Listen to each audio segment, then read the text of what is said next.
So hi everyone, today in this video we're gonna explore another solutions for another type of problems that we face in our day-to-day life. Also with the focus in trying to explain you just by grasping some of the mental models existing that you can take from all the fields of study, economics, psychology, science, history, wherever the field that you look, you just by grabbing the concepts, the patterns that are so studied and were studied by the people in that area, you can understand better the problems that you face, but as well these type of models that are helpful to create ideas for the problems that you face. And then so with that, what's going to be the problem that we're going to say and we're going to talk about is the stakeholder trade-off myth.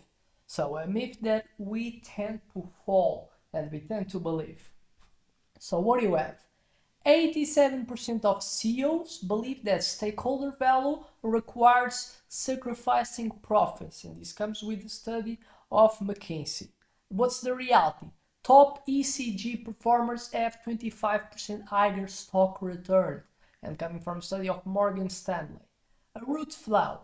Markets optimize for extraction, not symbiotic value creation, and this tends to so not be positive if you look for the biggest and most important stakeholder, that is the community, the society at whole. And then so how you to handle these type of connections between the stakeholders in order to create more type of connections that create and benefits the most important stakeholder, that is so the community and obviously so the people that are in that community. How you do it? So it's kind of almost a stakeholder revolution. It's like we're going to use around 10 to 12 mental models to build markets that enrich everyone. And then so obviously it's just ideas. You can agree with some, other ones you don't. It's just so to prove the point that I've stated first in the video, that is the real value that I pretend so to aggregate to you. So first mental model is the multi-capital stewardship. What's the idea? The true value of something equals to financial, more human, more social,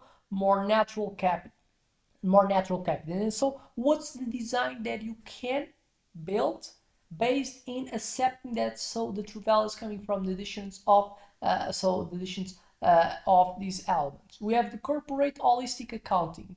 For example, the Patagonia's herd tax, 1% revenue that funds regeneration has made customer loyalty increase 300%. The metric, net positive impact score, NPIS, replacing quarterly profits. It's basically like the alignment of incentives makes so you as well aggregate more value, but because you perceive as well that the value of your action not just looking for financial, as well looking for humans, the social one as well, is how you improve. And then sometimes you can it if you look it well, you can have a trade-off that you can decrease a bit of the financial one, so you kind of get a tax from the 1% revenue that you do, you lose a bit of financial, but you're gonna see that you by so putting and losing that, you can allocate that capital, that money that you got taxed in the financial side, you're gonna apply it in the human, the social, the increasing of natural capital that will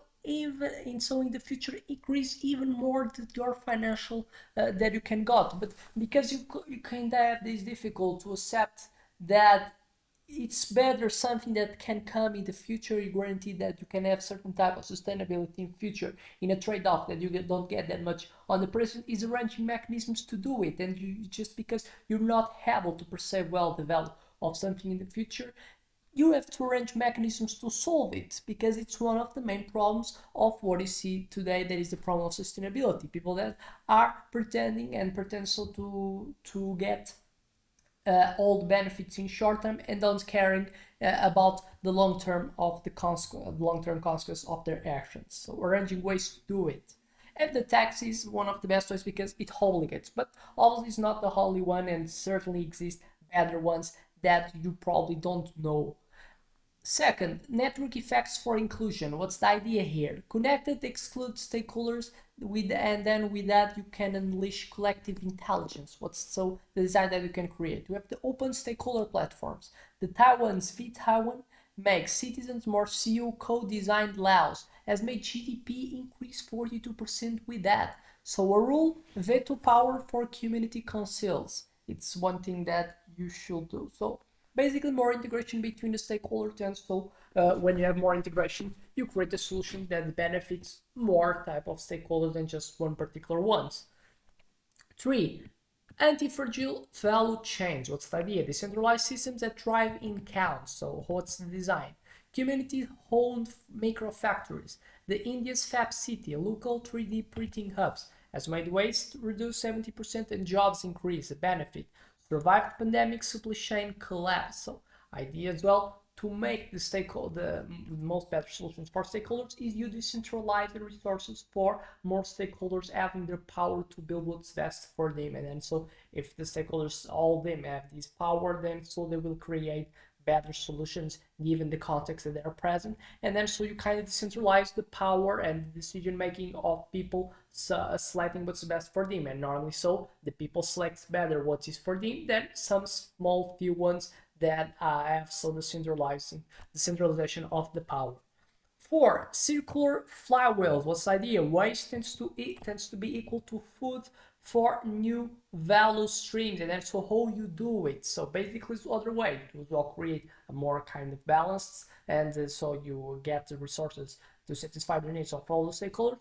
Is you being able to the waste of the activity that some of the stakeholders, normally so the ones that have economic activities, is kind of facilitating providing so the waste that they have it by producing their own things, making it easier so other ones to feed with that waste to produce their economical activity. So example, the industrial symbiosis mandates. The Kallenborg Park, 30 firms that share resources has made 90% reduced rate. A byproduct, pharma waste becomes fertilizer. So it's like shifting. You have to understand the competition is the normal way that economic activities is now built on, because it's something that's true.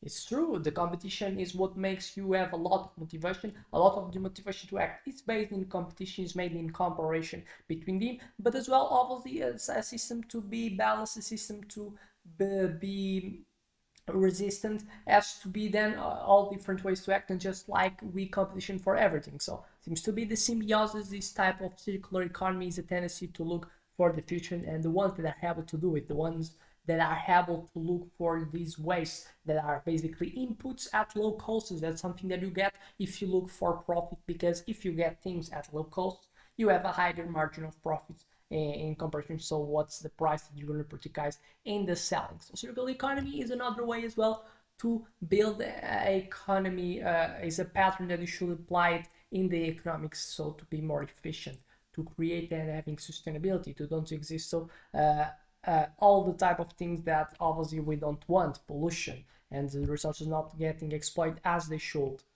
5, the pro-social pricing. What's the idea? Pricing reflect true social environmental costs, and then obviously you don't expect to exist to artificial type of increase of prices. Then so what's the design for that? The true cost accounting laws. We have example the Sweden's burger tax. Beef priced with deforestation costs made plant-based sales increase 200%. A tool, carbon receipts showing hidden costs. Obviously, it's just idea.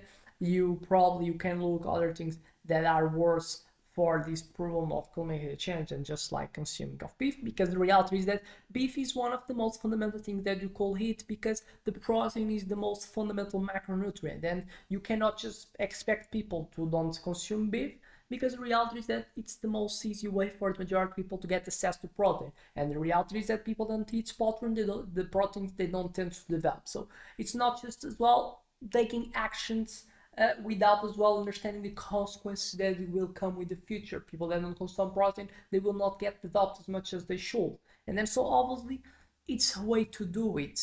It's so in order to create the pro-social pricing is attached, so the price of a thing with how much they create bad things for the environment, and then so it will cause to a lot of the things, for example the oils, to get much more tax. It's something that will make so create alignment of incentives to people to look for alternatives that we look for normally. So we look for renewable energies, but we have to be able to create so that type of alternatives, and don't just like matching and so pricing the things over and over just because they're bad without creating good things, because a lot of people rely in that things that even if they create bad type of effects for the environment. The reality is that people need as well so to consume it.